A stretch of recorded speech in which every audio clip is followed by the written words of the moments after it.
घुटना, कंधा या कमर, चाहे जैसा हो दर्द, डॉक्टर ऑर्थो आपको देता है दर्द से पूरी आजादी, एक भरपूर जिंदगी।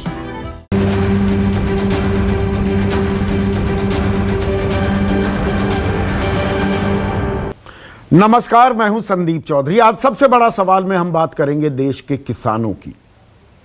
जय जवान जय किसान का हम नारा बहुत बुलंद करते हैं, लेकिन जो देश के किसान हैं वो पिछले 6 महीने से, बीते 6 महीने से आंदोलित हैं। 26 नवंबर 2020 को बाकायदा औपचारिक तौर पर किसान आंदोलन की शुरुआत हुई थी। दरअसल किसान प्रदर्शन तो उससे पहले भी कर रहे थे, और यह प्रदर्शन किसके खिलाफ थे? यह प्रदर्शन 3 कृषि कानून जो सरकार लेकर आई, और इस सिलसिले की शुरुआत दरअसल, मैं आपके जहन में सारे फैक्ट्स भी ताजा करूंगा इस चर्चा में, 5 जून को शुरुआत हुई थी। 5 जून 2020 केंद्र सरकार एक अध्यादेश लेकर आई थी, ऑर्डिनेंस। तब कोरोना काल की पहली लहर को हम झेल रहे थे और सरकार कानून लेकर आ गई, कानून भी नहीं, अध्यादेश लेकर आई कि यह किसानों का हित होगा। इन कृषि कानूनों के चलते किसान बोले कि हम तो गुलाम हो जाएंगे, कारोबारियों के गुलाम हो जाएंगे, हमसे तो पूछा नहीं यह अध्यादेश लाने से पहले। लेकिन सरकार अड़ी रही, डटी रही, और फिर सितंबर के महीने में संसद के सत्र में बाकायदा अमली जामा इस अध्यादेश को पहना दिया गया, कानून बन गया। दूसरे पखवाड़े में सितंबर के 27 सितंबर को राष्ट्रपति ने संस्तुति भी दे दी इन कानूनों को, और इन्हीं के खिलाफ जो प्रदर्शन हो रहा था उसने आंदोलन का रूप लिया। 26 नवंबर से आज 25 मई है, कल 6 महीने पूरे हो रहे हैं किसान आंदोलन को। और बीते 6 महीनों में से पिछले 2 महीने की बात करें तो किसानों की कोई बात नहीं हुई है, और ऐसा भी लगने लगा कि क्या यह आंदोलन कमजोर हो गया है, यह तितर बितर हो गया है, यह छट गया है। सरकार लगातार कह रही थी कि यह तो पंजाब, हरियाणा और पश्चिमी उत्तर प्रदेश के किसान हैं, लेकिन समर्थन देश के तमाम इलाकों से मिला, पर वो ठंडा भी होता दिखा। अब किसान कह रहे हैं कि सरकार हमसे बात करे। बाकायदा एक चिट्ठी लिखी संयुक्त किसान मोर्चा ने सरकार को कुछ दिनों पहले, और 25 तारीख तय की कि 25 तारीख तक हमसे बात करो, वरना 26 तारीख यानी कि कल हम आंदोलन को और व्यापक करेंगे और बड़ा करेंगे, और काले दिवस के तौर पर कल 26 मई को मनाया जाएगा। और यहां पर एक दिलचस्प पहलू भी है, संयोग कहें इसे, जो शब्द आप इस्तेमाल करना चाहें। मोदी सरकार का पहला कार्यकाल दरअसल 26 मई 2014 को शुरू हुआ था, तो कल 7 साल पूरे होंगे मोदी सरकार के। यह बात और है, 2019 में 30 मई को सरकार बनी थी, लेकिन लगातार ये 7वां साल, 7वीं वर्षगांठ होगी कल।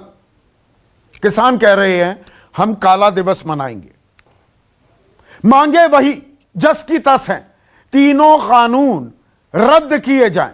सरकार कह रही है हम सस्पेंड करने को तैयार हैं, लेकिन किसान इस बात को नहीं मान रहे।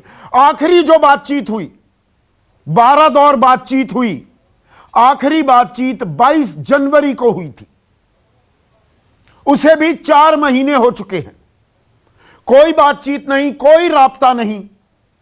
सरकार कह रही है बेस्ट ऑफर हमने दे दिया है, अब किसान माने, उनके ऊपर है, जिम्मेदारी उनकी है, वो इन बातों को मान जाएं, हम सस्पेंड करने को तैयार हैं, बैठे हमारे साथ बातचीत करें।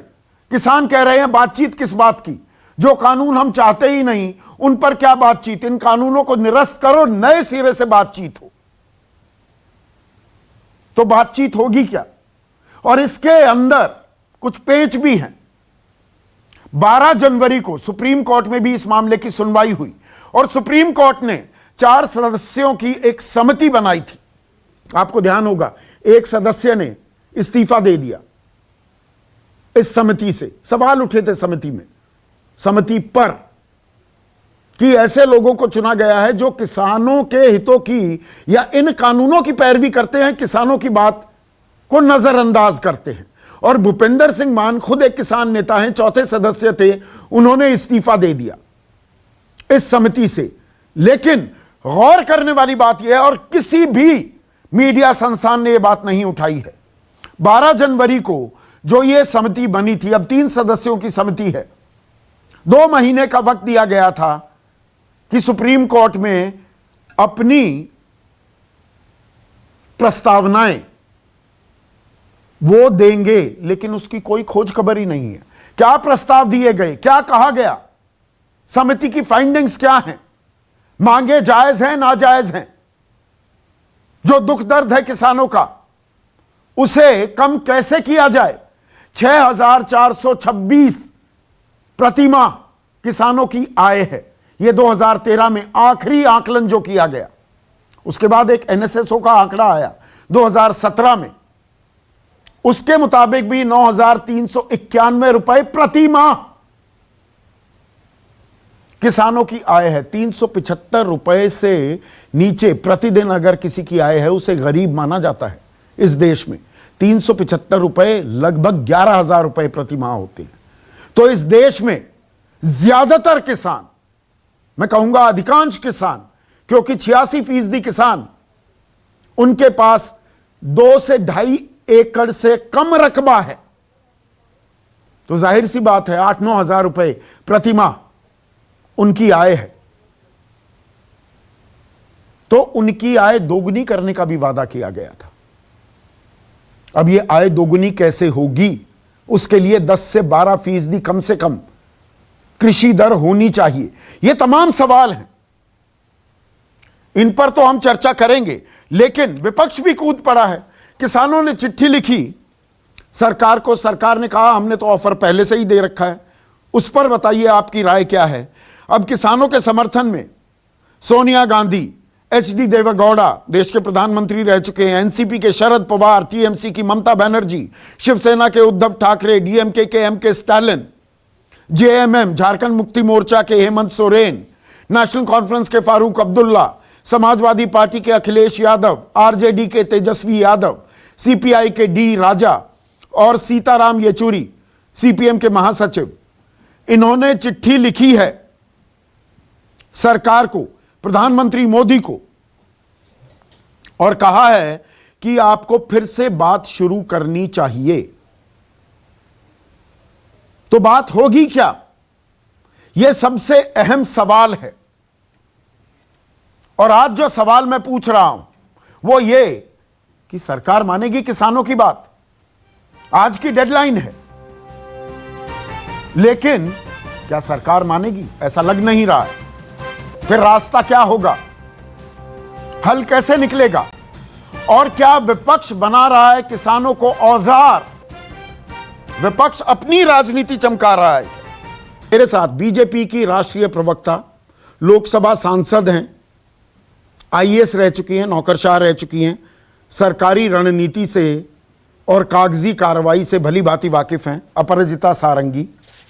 उनके साथ जेडीयू के महासचिव, बहुतेरे किसान आंदोलनों की अगुवाई की है, उसमें शिरकत की है, केसी त्यागी, खुद किसान परिवार से आते हैं।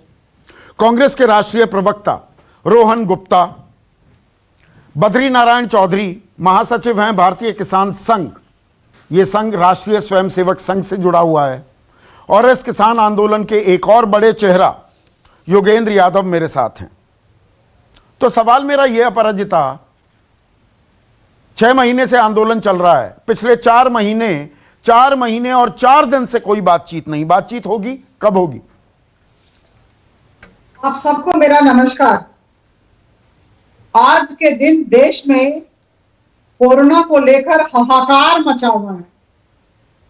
आप किसी भी भारतवासी को पूछें हम सबकी प्राथमिकता क्या है?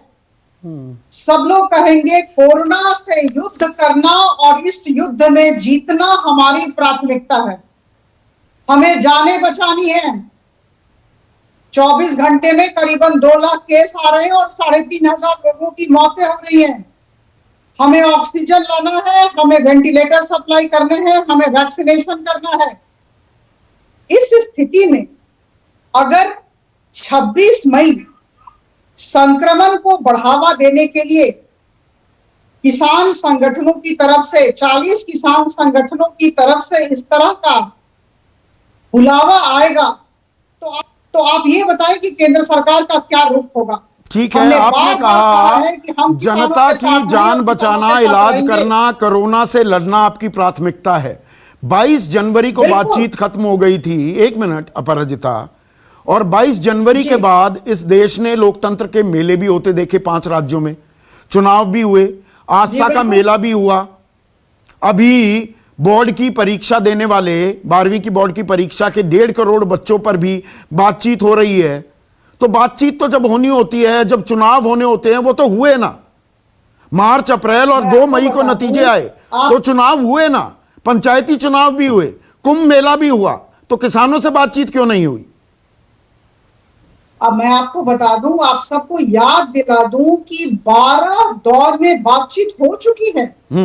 हमारे किसान संगठन ये नहीं कह सकते हैं कि केंद्र सरकार ने पूरी सहानुभूति के साथ, पूरी संवेदनशीलता के साथ उनकी बातचीत की, उनके डिमांड्स को नहीं सुना है। और मैं आपको बता दूं कि यह सुप्रीम कोर्ट तक बात गई थी। जैसा कि आपने कहा, 4 सदस्यीय कमेटी भी बनी है और उस कमेटी ने भी अपना कार्य किया है। उस कमेटी की सिफारिशों के बारे में भी कुछ नहीं पता। वो कमेटी की सिफारिशें 12-15 मार्च तक आ जानी चाहिए थी। हम मई में बैठे हैं, वो सिफारिशों का भी कुछ नहीं पता। तो टेक इट और लीव इट वाला काम हो गया कि हो गया। अब जो हमने बात करनी थी 12 दौर बातचीत कर ली, कमेटी भी बनाई गई, कमेटी की सिफारिशों का कोई अता पता नहीं। सड़क पर किसी भी समस्या का समाधान नहीं होता है। अच्छा, जो कानून संसद में बनते हैं, कानून में तब्दीलियां संसद में ही लाई जाएंगी। और हम संसद तक गए। मैं संसद की सदस्य हूं, लोकसभा की सदस्य हूं।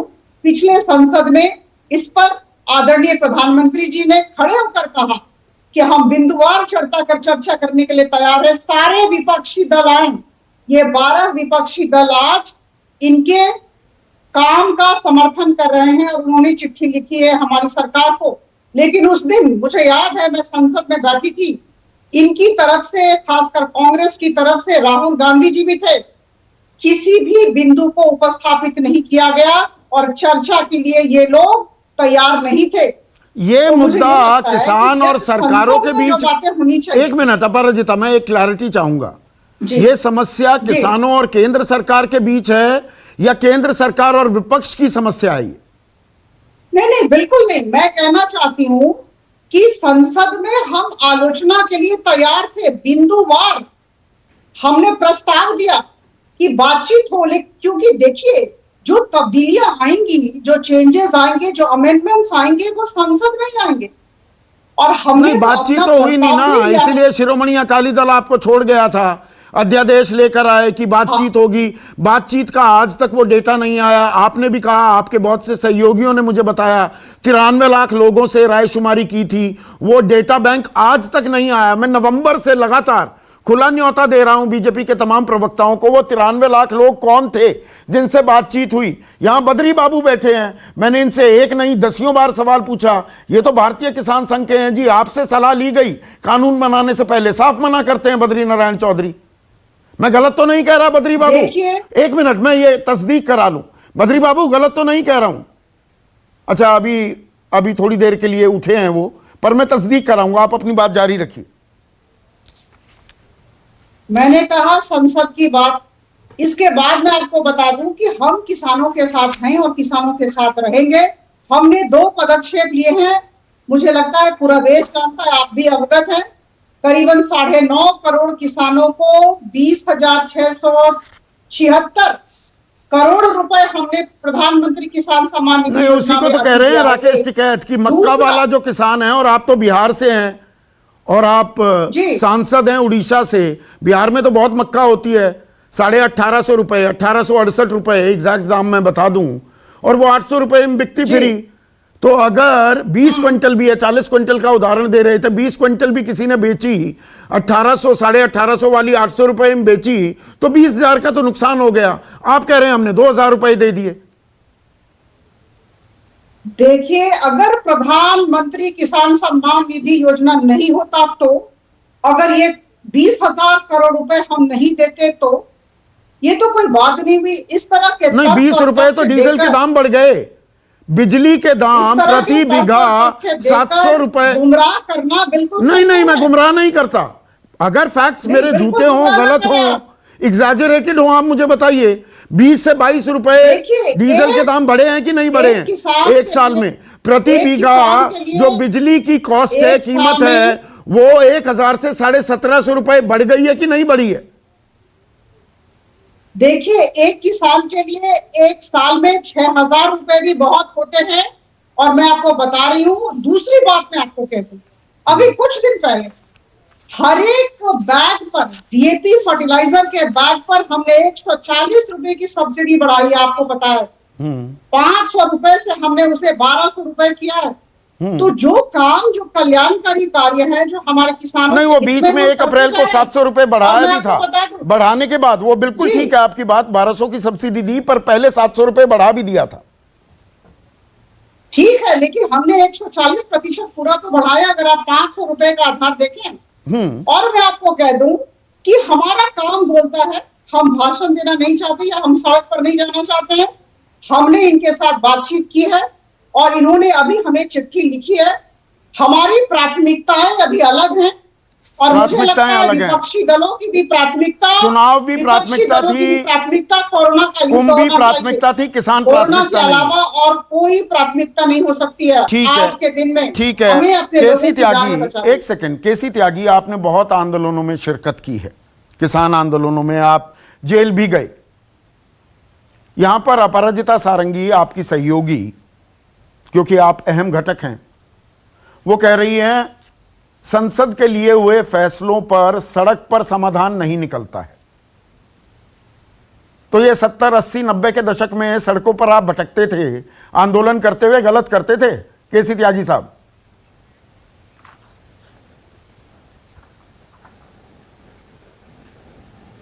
नहीं, हमने और भूतपूर्व जनसंघ ने, समाजवादियों ने तो सड़कों से ही हुकूमतें बदली हैं।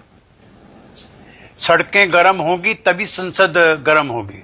हमारे नेता थे लोहिया, वो कहते थे कि संसद अगर बांझ हो जाएगी तो सड़कों को गर्म करना है। और मैं अपनी बहन सारंगी जी से कहना चाहता हूं कि मैं चाहता हूं कि 2024 में भी एनडीए का परचम बढ़े। मैंने हिसाब लगाया है जिसके मुताबिक 342 सीटें लोकसभा की ऐसी हैं मेरी बहन, जो विशुद्ध गांव के लोगों के द्वारा चुनी जानी है। और मैं चाहता हूं कि इस पर एनडीए के लोग जीते, ना कि यूपीए के। लेकिन ये जीतेंगे तब जब किसानों का दिल जीता जाएगा। अभी आपने अपने उसमें वक्तों में कहा कि, और आप उसके लिए चिंतित भी हैं, लेकिन पेट की जो भूख है वो कैसे मीटे? में बहुत संक्षेप में, जो अच्छा आपका बड़ा पैनल है, मैं चीनी उद्योग से बहुत संक्षेप में शुरू कर दूं। और जो खतरनाक ट्रेंड इसके हैं वो भी मैं अपराजिता जी आपको बता दूं। स्टील, सीमेंट, कपड़े, आवासीय व्यय, खाद्य पदार्थ, शिक्षा, चिकित्सा और आवश्यकताओं की कीमत में पिछले 6 सालों में 300% का इजाफा हुआ है। मैं भी पार्लियामेंट में दोनों सदनों में रह चुका हूं, इसलिए कोई गलत बयानी नहीं करूंगा। अब जो है एफआरपी होती है गन्ना किसानों के लिए, केंद्र सरकार तय करती है।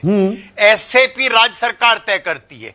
पता नहीं आपकी जानकारी में है कि नहीं है, मैं आपको चुनौती नहीं देना चाहता। पिछले 4 साल से एक नया पैसा भी नहीं बढ़ा है और 300% मैंने भी आपको बताया, 300% ये बढ़े हैं। नंबर 1। नंबर 2, अभी आपका चीनी का निर्यात हुआ है जिसपे सब्सिडी दी है 3,000 करोड़ की केंद्र सरकार ने, अच्छी बात है। 43 लाख टन चीनी का निर्यात का सौदा हुआ है। जो चीनी मिल मालिकों की संस्था है एस्मा, उसका कहना है, उसका कोट में पढ़ रहा हूं कि 43 लाख चीनी का निर्यात सौदा हुआ, जो भारतीय मिलों के पास निर्यात से मुनाफा कमाने का बेहतरीन अवसर है। अब जो आपका नीति आयोग है, नहीं, चीनी की बात, एक सेकंड केसी त्यागी साहब, अभी भी गन्ना खड़ा हुआ है। हालांकि उत्तर प्रदेश का ही उदाहरण दे दूं, 110 मिल हैं, 95 बंद हो गई हैं, लेकिन अभी भी गन्ना खड़ा हुआ है। और पूरे देश में 23,000 करोड़ रुपए बकाया हैं गन्ना किसानों के, और 11,754 करोड़ उत्तर प्रदेश के किसानों के बकाया हैं। आप 2,000 रुपए की बात कहते हैं, उनका बकाया ही पूरा कर दो। उस पे आ रहा हूं मैं। सारंगी जी, जो सेंट्रल शुगर केंद्र ऑर्डर है, उसके मुताबिक 14 दिनों में भुगतान होना चाहिए, सरकारी आदेश है। और अगर भुगतान नहीं होता है तो कम से कम 15% का ब्याज होना चाहिए। पिछले साल भी, और मैं उसी इलाके का हूं, मेरे घर पे भी गन्ने की खेती होती है, और मैं चूंकि जिम्मेदार चैनल पे बैठा हूं और आप भी जिम्मेदार हैं और भी जिम्मेदार हैं, एक शब्द की भी हेराफेरी नहीं होगी, एक शब्द की भी। अभी जो है क्या क्या हो रहा है इस देश में, ये कोई 7 साल में हुआ, मैं ऐसा नहीं मानता, ये 70 सालों से हो रहा है। ये रोहन गुप्ता जी का आंकलन हो सकता है कि एनडीए की सरकार में हुआ, लेकिन मेरा नहीं है। अब जो फूड सेक्रेटरी था पिछले 6 साल पहले, योगेंद्र जी, मैं आपको भी संबोधित करना चाहता हूं, अब वो एस्मा का जनरल सेक्रेटरी है। इस चीनी उद्योग आता है फूड के अंदर, हम भी सरकार में रह लिए अटल जी के नेतृत्व में, और आज वो आदमी एस्मा का जनरल सेक्रेटरी, यानी कि जो पूंजीपतियों की चीनी मिल मालिक है उसका जनरल सेक्रेटरी है। वो कहता है जनरल बोर्ड की मीटिंग में, जिसमें पीयूष गोयल बैठे हुए, जो आज के food and civil supply minister हैं, कहते हैं कि चीनी के दाम मत बढ़ाओ, मंत्री की उपस्थिति में। अब जब मैं इतनी चीज आपको बता रहा हूं कि इन चीजों के इतने इजाफे हुए हैं, तो भाई मैं विपक्ष के धार को कम करना चाहता हूं। मैं चाहता हूं कि एनडीए की धार तेज हो, तो बातचीत तो करनी पड़ेगी ना इसके लिए। केसी त्यागी साहब, बातचीत के दरवाजे खुलते दिख रहे हैं क्या? 4 महीने हो गए, 22 जनवरी को बात हुई थी, किसानों के चेहरे खिले। आखिरी बातचीत 22 जनवरी को हुई थी केसी त्यागी साहब। नहीं खिलेंगे तो हम जी, अब जो टिकैत साहब बैठे थे, मैं इनको भी कहना चाहता हूं कि किसान यूनियन का पहला धरना हुआ कमरुखेड़ी में बिजली घर पे, वहां वीर बहादुर जी आए, आश्वासन दे गए, एक मांग पूरी नहीं हुई।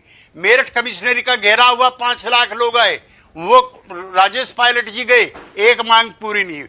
1988 में इंडिया गेट घेरा, एक मांग पूरी नहीं हुई। तो ये रूरल डिस्ट्रेस है, तो इसके लिए बातचीत तो होनी होगी ना। रोहन गुप्ता, एक सेकंड सर, 3 मेहमान अभी बैठे हुए हैं। रोहन गुप्ता, बातचीत तो होनी होगी। ये बातचीत का माहौल बन रहा है या आप भी किसानों के कांधे का इस्तेमाल कर रहे हैं? हर महीने 2 महीने बाद आप जागते हैं और एक चिट्ठी लिख मारते हैं कि हम किसानों के समर्थन में हैं। संदीप जी, जिस प्रकार से 6 महीने से आप इस मुद्दे को पूरे देश ने देखा है, काफी गंभीरता से हर मुद्दे को आंकलन करके आप उठा रहे हो। 6 महीने से ये सरकार के अहंकार और किसान के स्वाभिमान के बीच की लड़ाई चल रही है। मुझे बताइए, किसी भी आंदोलन में अगर ये किसानों की समस्या नहीं होती, क्या कोई आंदोलन 6 महीने चल सकता है क्या? यहाँ पे सर्दी में किसान मर भी गए, धूप में भी बैठे, अब बारिश आने वाली है। सरकार को इतना तो संवेदनशील होना पड़ेगा कि अगर 6 साल से किसान अपनी मांग पे अड़े हैं तो उसमें कुछ ना कुछ तो तथ्य होगा, और उसके लिए संवेदनशीलता चाहिए। जो आपने कहा, जो भी चुनी हुई सरकार है, अगर उसके खिलाफ आंदोलन होता है, उस आंदोलन को शांतिपूर्ण ढंग से कैसे अंत किया जाए, वो सरकार की नैतिक जिम्मेदारी में आती है। यहाँ पे सरकार क्या कर रही है? आपने एक बात की थी कोरोना की, कोरोना में ये सरकार ने चुनाव कर लिए, सब कर लिए, दूसरा वेव एंटीसिपेट भी हम नहीं कर पाए, हमने काफी डिबेट की। जब किसानों की बात आती है तब वो कोरोना पे लेके आते हैं। मुद्दा यहाँ पे अहंकार का है। सरकार को एक बार अहंकार छोड़ना पड़ेगा, एक बार सोचना पड़ेगा कि नहीं, अगर किसान बैठे हैं हमारे देश के, नहीं, जो केसी त्यागी यहाँ पर रोहन गुप्ता गिनवा रहे थे ना, करमू खेड़ा से आंदोलन की पूरी जो फेहरिस्त उन्होंने गिनवाई, चाहे 80 का दशक हो, 90 का दशक हो, किसानों ने आंदोलन किया, सरकार ने वादे तो किए, भरोसे तो दिए, कभी पूरे नहीं हुए हैं। बिल्कुल ये सिर्फ इस सरकार की बात नहीं है। तब हमने किसान हमेशा कठपुतली बनता आया है। बिल्कुल नहीं। देखिए संवेदनशीलता क्या होती है। जब कांग्रेस की सरकार थी, किसानों के कर्ज भी माफ किए गए, किसानों की पॉलिसी की भी बात होती थी, बात तो होती थी। यहाँ तो बात ही नहीं कर रहा। नहीं जी, हमारे 6,426 रुपए मासिक आय किसानों की। मैं एक उदाहरण दे दूं, आप जो ये कह रहे हैं ना, ये किसी राजनीतिक जमात ने किसानों की कोई परवाह नहीं की। रोहन गुप्ता, एक सेकंड के लिए एक आंकड़ा दे दूं। 1971, वापस जा रहा हूं 1971 में। 1971 में दर्शकों, ये मैंने उदाहरण पहले दिया, आज कुछ नए फैक्ट्स लेकर आया हूं। हो सकता है आपको अच्छा लगे, आपको समझ में आए दर्द और पीड़ा किसानों की। 1971 में 1 तोले सोना, 1 तोला होता है 10 ग्राम, 1 तोला सोना 193 रुपए का था। आज है 49,400 रुपए, 25,600% इजाफा। गेहूं की कीमत 1971 में थी 76 रुपए प्रति क्विंटल, आज है 1975 रुपए। वो भी हर जगह खरीदी नहीं होती, पंजाब हरियाणा में हुई, बिल्कुल हुई है, इसे नकार रहे थे राकेश टिकैत। लेकिन बिहार, मध्य प्रदेश, गुजरात, राजस्थान, वहां पर नहीं हुई, यह भी हकीकत है।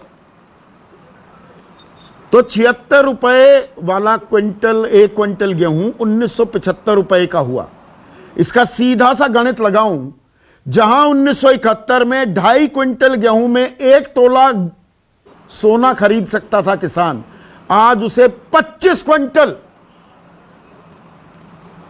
क्विंटल अपना गेहूं बेचना पड़ेगा 1 तोले सोना के लिए। यह हकीकत है किसानी की। रोहन गुप्ता, स्टील का भी जिक्र किया केसी त्यागी ने। 180 रुपए 1 क्विंटल स्टील का दाम था, आज 6,000 रुपए है। हर चीज की कीमत बढ़ गई।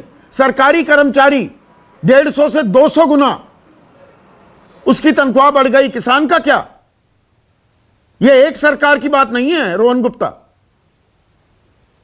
देखिए, मैंने संदीप जी, आपने जो कहा, किसान हमारे देश का एक पिलर है, कृषि विकास बहुत जरूरी है। और जहां पे भी कांग्रेस की सरकार, मैं जानता हूं समस्या है, मैं ये नहीं कहूंगा कि हमारे राज्य में सारी समस्या खत्म हो गई, मैं सिर्फ संवेदनशीलता की बात करता हूं।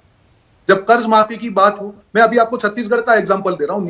राजीव गांधी न्याय योजना के तहत किसानों के लिए पूरे उनके कर्जे माफ किए गए, उनके ऊपर अलाउंस दिए गए, राजस्थान में किया गया। मैं सिर्फ नहीं, हम बीटिंग अराउंड द बुश कर रहे हैं क्या? एक मिनट योगेंद्र यादव, एक सेकंड योगेंद्र यादव को लाइए स्क्रीन पर। योगेंद्र यादव, कर्ज माफी पे बात आ जाती है। अरे कर्ज माफी मांग रहे हो आप लोग, या अपनी मेहनत की माकूल कीमत मांगी जा रही है? यह कर्ज माफी का झुंझुना इतने सालों से हमेशा लटका दिया जाता है, जी कर्ज माफ कर देंगे, माकूल कीमत दे दो, कर्ज कौन लेगा? बिल्कुल संदीप भाई, जो हम बार बार कहते हैं, किसान को दान नहीं चाहिए, किसान को दाम चाहिए। बस हम तो एक ही बात बार बार कह रहे हैं। मैं जल्दी से कुछ 3-4 स्पष्टीकरण कर देता हूं, क्योंकि मुझे सारी चर्चा को मैंने सुना और राकेश टिकैत जी की बात को बढ़ाते हुए मैं सिर्फ 2-4 बात कहना चाहता हूं। नंबर 1, और मैं चाहता हूं बीजेपी के प्रवक्ता कृपया करके इसको सुन लें, और आपके न्यूज चलाने वाले भी। संयुक्त किसान मोर्चा ने कल किसी प्रदर्शन का कॉल नहीं दिया है, कोई रैली कल नहीं हो रही है, कोई महापंचायत नहीं हो रही है। कॉल केवल ये है कि कल के दिवस को रोष विरोध प्रदर्शन के रूप में मनाया जाएगा। घर पे काले झंडे लगेंगे, ट्रैक्टर पे, व्हीकल पे कुछ किसान खड़े होकर सरकार का पुतला जलाएंगे। कहीं कोई ये जो कोरोना स्प्रेडर को ढूंढ रहे हैं ना बीजेपी वाले टॉर्च लेके, उनसे मैं कहूंगा कि कृपया करके इस तरफ न देखें, यहां आपको कुछ मसाला मिलने वाला नहीं है। नंबर 2, मैं स्पष्ट कर दूं, कल का जो हमारा दिवस जो हम मना रहे हैं वो केवल पिछले 6 महीने के बारे में नहीं है, ये सरकार की 7वीं सालगिरह है। और हम कह रहे हैं इस देश के इतिहास में इससे ज्यादा किसान विरोधी सरकार नहीं हुई। नरेंद्र मोदी किसान विरोधी इस नारे के साथ हम कल इस व्यापक परिप्रेक्ष्य में रख रहे हैं।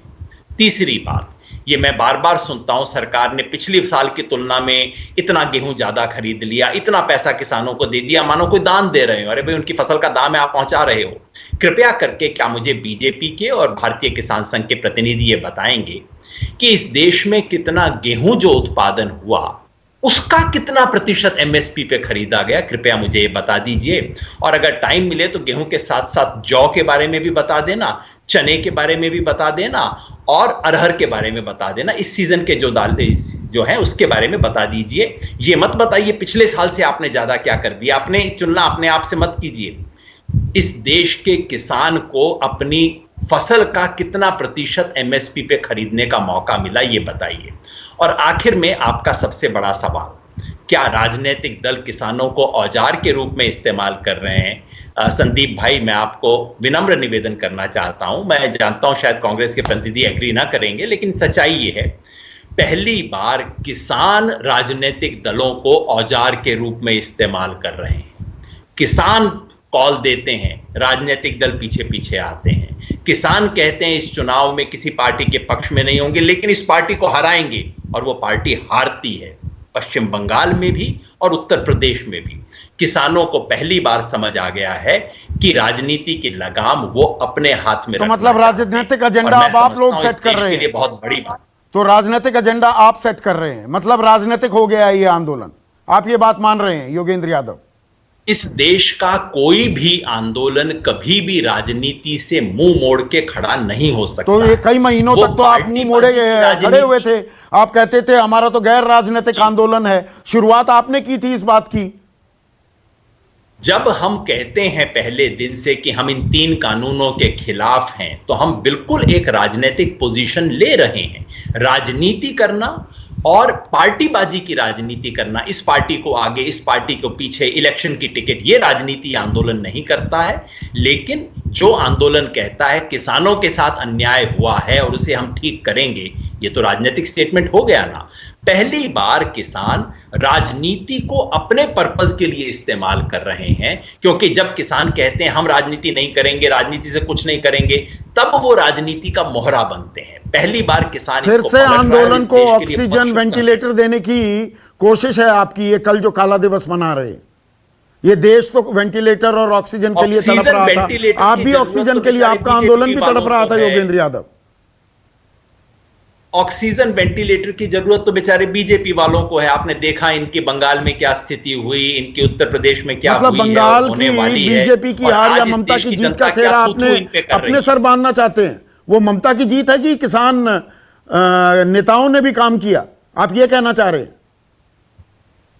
हमने तो काम किया, लेकिन हम कहें कि जीत हमारी वजह से हुई, ये तो बहुत अभद्रता होगी। हमने भी अपना छोटा योगदान दिया, तो यहां पे छोटा दिया, उत्तर प्रदेश में शायद थोड़ा ज्यादा दिया, और अगली बार मौका मिलेगा तो और ज्यादा देंगे। सजा उनको देंगे जो किसानों के खिलाफ खड़े हुए हैं। और ऑक्सीजन की जरूरत तो बेचारे बीजेपी वालों को है ना, इसीलिए टॉर्च लेके ढूंढ रहे हैं कोई चीज मिल जाए किसान आंदोलन के खिलाफ। ये नहीं, तो ऐसे में बातचीत कैसे होगी? आपको किसानों से बातचीत कैसे होगी योगेंद्र यादव? बातचीत हो पाएगी? आज तक तो इस देश का कायदा यही है कि जो कुर्सी पे बैठा है वो इनविटेशन दिया करता है। अगर इनको एतराज है और ये चाहते हैं कि हम इनको इनवाइट करें, तो ये कुर्सी से उतर जाएं, हम बैठ के इनको इनवाइट कर लेंगे। बद्री नारायण चौधरी, कोई हल निकलता दिख रहा है आपका, आपको इस समस्या का?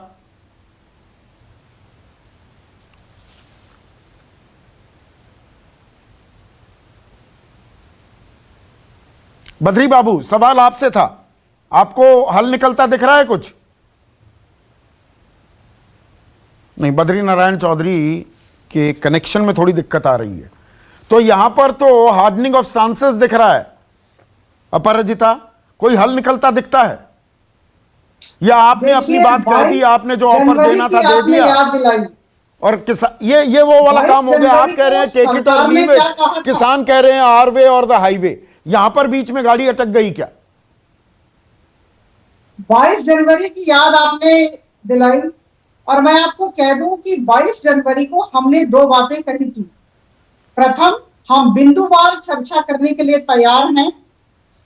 12 दौर की बातचीत फेल हुई, लेकिन फिर भी हम आपके साथ बैठने के लिए तैयार हैं, बार बार बैठने के लिए तैयार हैं। हमें आप तो रोक कौन रहा है? बिंदुवार चर्चा करें। नहीं, और 29 दूसरा जनवरी का भी हमने मुझे कहा ध्यान था है, कि हम प्रधानमंत्री मोदी ने कहा कि स्थगित सिर्फ भी एक फोन करने कॉल के की लिए दूरी है। वो And 29 we are जनवरी से just 22 a जनवरी को phone छोड़िए, call away। 29 जनवरी के बाद फोन कॉल भी नहीं हो पाया। हम लोगों ने कहा था we are just phone call away. हमारे कृषि मंत्री एक फोन कॉल से दूर हैं।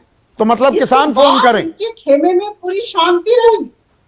देखिए, हम बातचीत के लिए हमेशा से राजी रहे हैं और हम जरूर बातचीत करना चाहते हैं।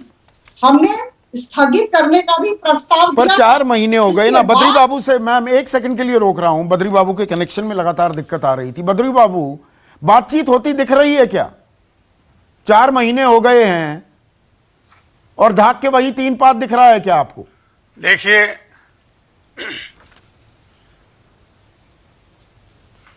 मैं तो ये मानता हूं कि जब जून 24 तक का हमारे पास समय है तो सुप्रीम कोर्ट के द्वारा जो कमेटी गठित करने का प्रस्ताव आया था, कुछ किसान प्रतिनिधि, कुछ सरकारी प्रतिनिधि, कुछ कृषि वैज्ञानिक, कुछ अर्थशास्त्री मिलकर के और इसको समिति के माध्यम से किसानों पर चर्चा कर लेते। अरे काटो नहीं यार।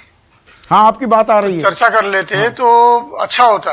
आज उसमें हम साल भर के अंदर बहुत सारी समस्याओं पर चर्चा कर सके होते।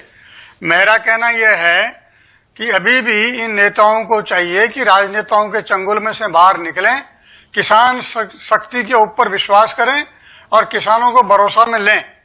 3 कानूनों का पीछा छोड़ें और एमएसपी को एकमात्र मुद्दा बनाएं। जब हमारे पास इतना सारा समय जाया करने के लिए है तो किसान छोड़ के भाग लेगा? ये इनकी धारणा गलत है कि किसान पीछे पीछे भागता फिरेगा। ये राजनेताओं का समर्थक किसान वो इनके आसपास दिखाई देगा केवल। इसलिए किसानों का अहित करने का विषय भी इनके ध्यान में आना चाहिए। योगेंद्र यादव आप ये कह रहे हैं योगेंद्र यादव हो, राकेश टिकैत हो, ये संयुक्त किसान मोर्चा राजनीति कर रहा है। पर मेरा सवाल ये है, 1 सेकंड बद्री बाबू, सरकार की कोई जिम्मेदारी है कि नहीं है? यहां पर अपराजिता कह रही है कि देखिए हमारी प्राथमिकता अभी कोरोना से लड़ना है, पर मार्च अप्रैल में हमने देखा चुनाव भी लड़े गए ना, कुंभ मेला भी हुआ, किसान आंदोलन भी चल रहा है। क्या बातचीत आगे बढ़ाने को लेकर सरकार की कोई जिम्मेदारी बनती है या नहीं बनती है? यह विशुद्ध किसानों की जिम्मेदारी है।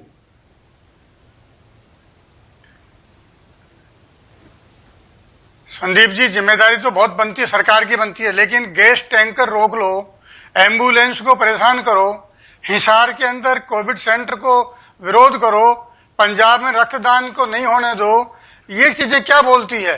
ये किसान का श्रद्धा भंग होती है इन नेताओं के ऊपर से। इसलिए प्लीज हाथ जोड़ के निवेदन करता हूं कि इस प्रकार की हरकतों को छोड़ें। और ये हरकतें इनकी नहीं है, ये हरकतें राजनीतिक लोगों की है, ये दूसरे अराजक तत्वों की है। इसलिए उनके चंगुल में से निकल करके किसान शक्ति पे भरोसा करेंगे तो ये जीत किसान की होगी, नहीं तो ये किसान बातचीत होगी। आपको लगता है बातचीत होगी? राजनेताओं का जैसे डूबती नाव में बैठने वाला काम कर रहे हैं, सबके नया डूब चुकी है। आपको लगता है बातचीत होगी? आखिरी सवाल। बातचीत क्यों नहीं होगी? अगर ये अनुकूल, इनका व्यवहार जिस प्रकार राकेश जी जिस प्रकार कह रहे हैं, ये तो बात करने के मूड में नहीं लग रहे। सरकार लग रही है बात करने के मूड में। वातावरण बनाए, इस प्रकार की भाषा बोले कि बातचीत आगे बढ़े। तो देखिए, ये हमारे लोकतंत्र, हमारे प्रजातंत्र की एक ये तस्वीर भी है। और प्रजातंत्र में, सभ्य समाज में, किसी भी सभ्य समाज में बातचीत से समस्या का हल निकलना चाहिए। लेकिन सरकार और किसानों के बीच जो सवाल मैं अपराजिता से भी पूछ रहा था, सरकार कह रही है टेक इट और लीव इट, कि भाई 12 दौर बातचीत कर ली, ये हमने आपको बता दिया, अब इसको मानिए, टेक इट और लीव इट। और किसान अटके हुए हैं अपनी बात पर कि तीनों कानून हटे, पहले न्यूनतम समर्थन मूल्य को कानूनी जामा पहनाया जाए C2+50 फॉर्मूले में, आर वे और द हाईवे। तो इन 2 पार्टों को या इन 2 स्टैंड्स में पुल कैसे बनाया जाएगा, यह अपने आप में एक बड़ी चुनौती है। और इस चुनौती को भी प्राथमिकता देने का फिर से वक्त आ गया। नमस्कार। खास जड़ी बूटियों से बना पेट सफा आयुर्वेदिक चूर्ण आज ही ले आएं। पेट सफा पहली रात से ही असर दिखाता है और इसकी आदत भी नहीं पड़ती। पेट सफा, हर रोग दफा।